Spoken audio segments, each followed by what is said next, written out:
प्रहलाद की कहानी तो सभी जानते हैं कि किस तरह वह आग में बिना जले बच गया और होलिका आग में जलकर मारी गई।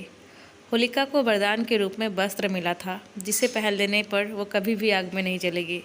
तब होलिका आग में कैसे जल गई, आप सोच रहे होंगे ना। सच्चाई की बुराई पर जीत हुई, यानी प्रहलाद सच्चा और होलिका बुरी। चलिए आज आपको एक अलग कहानी सुनाती हूँ। प्रहलाद हिरण्यकश्यप का पुत्र था और वो राक्षस जाति यानी अनार्य था। हिरण्यकश्यप अपने पुत्र को बहुत प्यार करता था, पर प्रहलाद विष्णु की पूजा किया करता था। यह हिरण्यकश्यप को पसंद नहीं था क्योंकि वो अनार्य था और अनार्य होकर एक आर्य देवता को कोई क्यों पूजेगा। हिरण्यकश्यप ने प्रहलाद को प्यार से बहुत समझाया कि हमें अपनी देवता की ही पूजा करनी चाहिए, पर प्रहलाद उनके देवता की पूजा नहीं करता था। वह बस दिन रात आर्य देवता विष्णु की रट लगाए रहता था।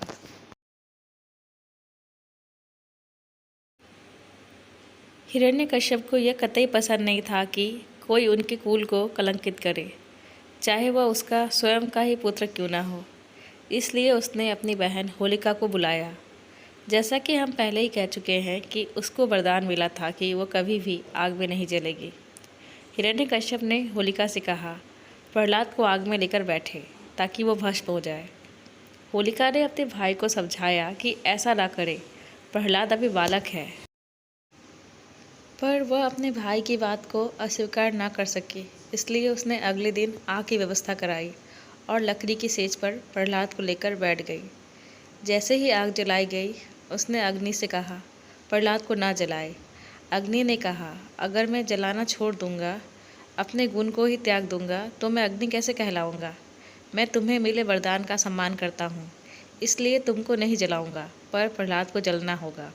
होलिका अग्नि से बोली, मैं आपसे सविनय निवेदन करती हूँ, कृपया इसे ना जलाए। अग्नि ने कहा, ठीक है होलिका, पर मेरी एक शर्त सुन लो, तुम दोनों में से किसी एक को आज जलना होगा।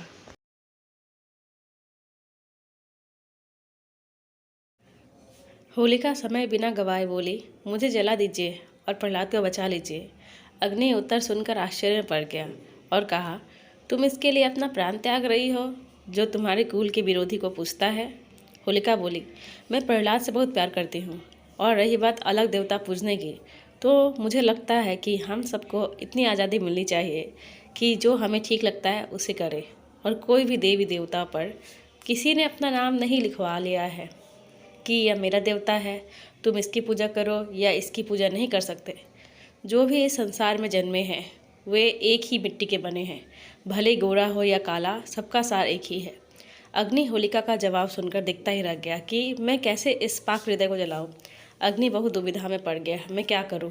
एक तरफ सच्चे मन को जलाकर निर्दय और निष्ठुर कहलाऊंगा, और दूसरी तरफ उसे न जलाकर अपने चरित्र को कलंकित करूंगा। अग्नि अपनी आंखें बंद कर सोचने लगा, तभी उसे सुनाई दी, होलिका को जलाओ। होलिका जल गई और प्रहलाद बच गया।